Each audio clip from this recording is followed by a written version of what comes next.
People often admire those who never ask for help. They call them strong, independent, and self-sufficient. The kind of person who always seems to have everything under control. The person who handles their problems quietly without bothering anyone else. But psychology suggests that something deeper may be happening beneath the surface. Because for many people, the habit of never asking for help didn't start in adulthood. It started much earlier, sometimes in childhood. When you grow up in an environment where asking for help leads to disappointment, something subtle begins to happen. You start learning that relying on others is risky. Maybe your parents were overwhelmed and unavailable. Maybe when you asked for support, you were told to figure it out yourself.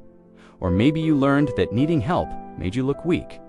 So instead of asking again, you adapted. You became the person who solves everything alone. At first, this adaptation feels like strength. You learn to be resourceful. You learn to depend on yourself. You learn to handle problems quietly without creating trouble for anyone else. And people often reward this behavior. They praise your independence and admire how capable you seem. But what they don't always see is the cost. Because constantly carrying everything alone can become exhausting. Not physically, but emotionally. When someone never asks for help, it doesn't always mean they don't need it. Sometimes it means they've simply trained themselves not to expect it. Over time, this turns into something psychologists sometimes call hyper-independence, a coping mechanism where relying on others feels uncomfortable or even unsafe. People who develop this pattern often become incredibly capable adults. They handle responsibilities others might struggle with. They solve problems quickly and rarely complain.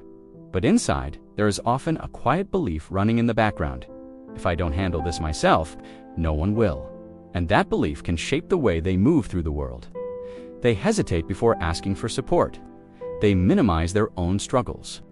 They convince themselves their problems aren't important enough to share. So instead of reaching out, they carry the weight alone, again and again.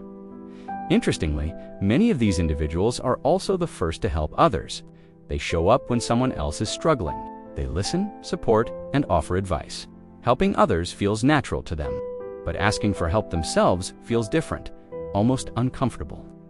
Psychologists believe this happens because self-reliance becomes tied to identity. Being the strong one becomes part of who they are. The reliable one, the capable one, the person who doesn't need anything from anyone. And once that identity forms, asking for help can feel like breaking an unwritten rule. But the truth is that independence and support are not opposites. Healthy people do both. They handle what they can on their own, and they reach out when they need to. Because human beings were never designed to carry everything alone. Connection has always been part of survival, emotionally, socially, and psychologically. For someone who has spent years doing everything alone, learning to ask for help can feel strange at first. It can feel vulnerable, uncomfortable, and even unnecessary. But sometimes the strongest thing a person can do is allow someone else to stand beside them.